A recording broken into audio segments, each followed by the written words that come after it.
ଯେତେ ଦିନ ପର୍ଯ୍ୟନ୍ତ ଜଣେ ରଜା ଯୁଦ୍ଧ କରୁଥାଏ ସେତେ ଦିନ ପର୍ଯ୍ୟନ୍ତ ତାର ସାମ୍ରାଜ୍ୟ ସୁରକ୍ଷିତ ଥାଏ। ଆଉ ଯେଉଁଦିନ ସେ ଯୁଦ୍ଧ ଛାଡ଼ିଦିଏ ସେଦିନ ତା ସାମ୍ରାଜ୍ୟ ଖଣ୍ଡ ବିଖଣ୍ଡିତ ହେବା ସହିତ ଧ୍ୱଂସ ହୋଇଯାଏ। ଦେଖନ୍ତୁ, ନହେଲେ ଉଦାହରଣ ପାଇଁ ଆମେ ଅଶୋକ ସମ୍ରାଟଙ୍କ କଥା ଦେଖିବୁ। ଅଶୋକ ସମ୍ରାଟଙ୍କର ମଗଧ ସାମ୍ରାଜ୍ୟ ମିଆଁମାର ଠାରୁ ନେଇକି ତୁର୍କୀ ପର୍ଯ୍ୟନ୍ତ ଲମ୍ବିକି ଥିଲା। ଆଉ ସେ ଯେତେବେଳେ ଯୁଦ୍ଧ ଛାଡ଼ିକି ଧର୍ମାଶୋକ ହେଇଗଲେ ତାପରେ ତା ସାମ୍ରାଜ୍ୟ ଖଣ୍ଡ ବିଖଣ୍ଡିତ ହେଇଗଲା।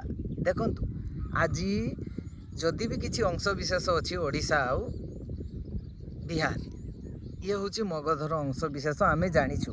ଆଉ ଯେତିକି ବି ରହିଲା ପାକିସ୍ତାନ, ଆଫଗାନିସ୍ତାନ, ତୁର୍କମେନିସ୍ତାନ ଏଇସବୁ ମଗଧ ଲିଷ୍ଟରୁ ହିଁ ହଟିଯାଇଛି, ବୁଝିଲେ। ତେଣୁକରି ଯେତେ ଦିନ ପର୍ଯ୍ୟନ୍ତ ଜଣେ ରଜା ଯୁଦ୍ଧ କରୁଥିବ ସେତେ ଦିନ ପର୍ଯ୍ୟନ୍ତ ତା ସାମ୍ରାଜ୍ୟ ସୁରକ୍ଷିତ ରହିବ। ଆଉ ଯେଉଁଦିନ ସେ ଯୁଦ୍ଧ ଛାଡ଼ିଦେବ ସେଦିନ ତାର ସାମ୍ରାଜ୍ୟ ସୁନିଶ୍ଚିତ ଭାବରେ ଧ୍ୱଂସ ହେଇଯିବ।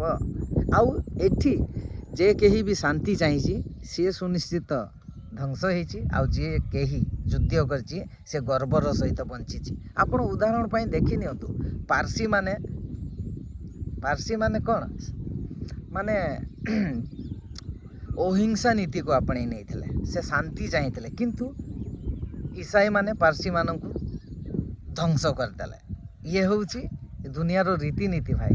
ତେଣୁକରି ଆଜି ମୁଁ ଏଇ ଷ୍ଟୋରିଟା କାହିଁକି ଆପଣମାନଙ୍କୁ କହୁଛି, ମୁଁ ସମସ୍ତ ହିନ୍ଦୁମାନଙ୍କୁ କହୁଛି ଏଇଠୁ କିଛି ଶିଖନ୍ତୁ। ଏଇ ଷ୍ଟୋରିଟା ମୁଁ ଏଇଥିପାଇଁ ଆପଣମାନଙ୍କୁ କହିଲି ଯେ ଆମେ ଯେତେ ଦିନ ପର୍ଯ୍ୟନ୍ତ ଲଢ଼ିବା ସେତିକି ଦିନ ପର୍ଯ୍ୟନ୍ତ ଆମେ ଗର୍ବର ସହିତ ଛାତି ଫୁଲେଇକି ବଞ୍ଚିବା, ନିଜକୁ ହିନ୍ଦୁ କହିପାରିବା।